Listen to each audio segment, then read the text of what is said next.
My name is Eddie Tofpik. I'm Head of Technical Analysis and Senior Markets Analyst at ADM Investor Services International Limited. And here is your weekly technical analysis of Paris milling wheat, London UK feed wheat and European processing potatoes. I'll start with Paris milling wheat.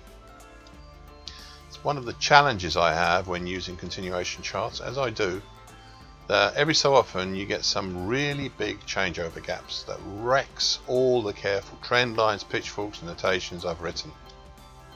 A little while ago it was Paris rapeseed futures, which was a great story in itself as the huge gap down was eventually filled.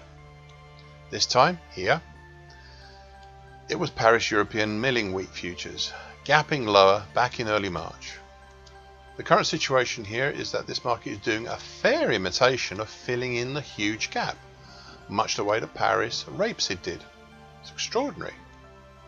3 weeks ago, the market executed a sharp about face, back up for combined key reversal up and bullish engulfing pattern, if only just on the latter.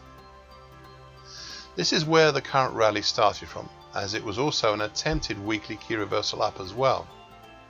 However, that effort ended up with a lesser outside week instead.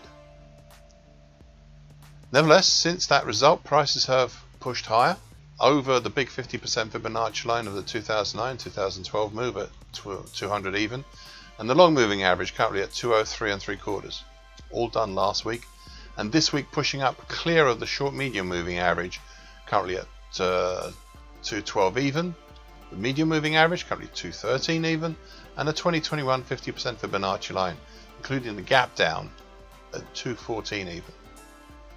Indeed, yesterday's rise was only halted as prices approach the first downtrend. That's the late February to date, which is currently at 222.5. This would be the last obstacle before actually completing filling in the gap made back last month.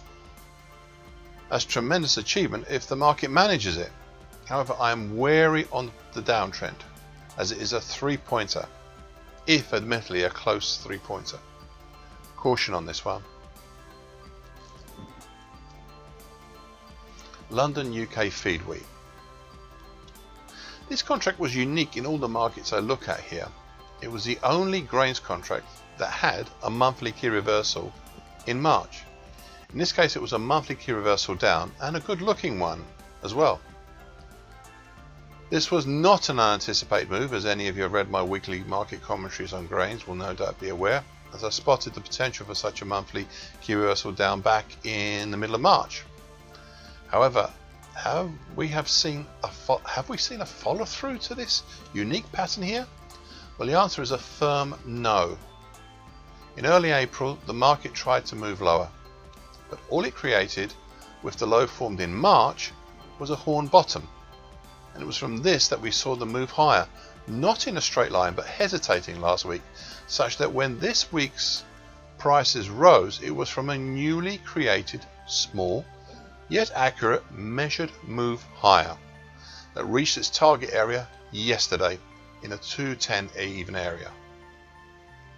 However, that was not the only reason prices halted in that area and then went on to form a bearish dark cloud cover pattern today. No, it's also too close to the newly drawn overhead middle time, currently 211.5, of the bullish Andrews pitchfork for the December 2020 to March 2021 move. Mind you, it is a corralling bullish time, so it rises each day by about 25 pence. That is something to watch out for. The question is, what next? Well, for the moment, apart from the bullish Andrews pitchfork, nothing jumps out, so I'll be especially interested in what happens near it.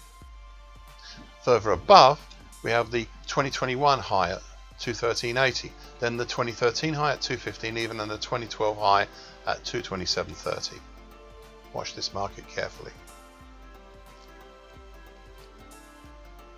European processing potatoes.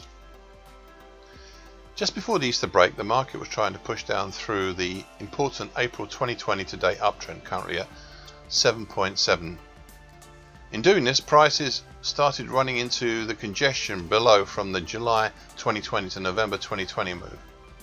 However, 3 weeks ago the market utilized this uptrend and turned around back upwards.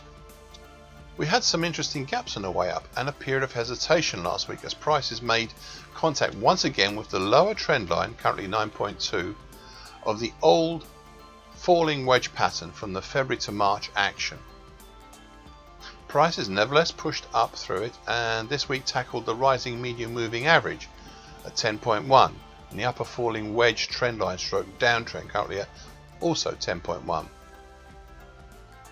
Today prices popped up and out and above both, only to run into the next obstacle overhead, the declining short medium moving average currently 10.4 and the 50% Fibonacci line over the whole move down from February at 10.5. Now prices have not managed to punch through those, but you have to admit the move up on basically just an uptrend from April 2020 has been impressive. That is why I have drawn fresh bullish Andrews pitchfork for the November 2020 to March 2021 action. Currently the market is in between the lower time below, currently 8 even, and the middle time above, currently 12.6. Now there is just one other thing, and this is not entirely canon in technical analysis, but I would like to explore this idea, is that the drop from the falling wedge pattern and subsequent pull back that we've seen still makes the falling wedge valid in a fashion. I'm minded to look at a possible move above the falling wedge now as being a fresh break of the pattern. I know it's a stretch, but if that were to be the case, and it is a big what if that were to be the case, then today's break higher could see a potential initial target X in the 12.8 area and a full potential target in the 13.9 area. Now I am treading on thin ice, so please treat this with as much skepticism as you wish, but I thought it best to have it out there rather than just ponder upon it on my own. Thank you for listening. This weekly broadcast gives the essential market patterns and consequences. Please be aware of the risk disclaimer posted with this broadcast. Copyright is Tofpik and ADM Investor Services International Limited. And here comes the final bit.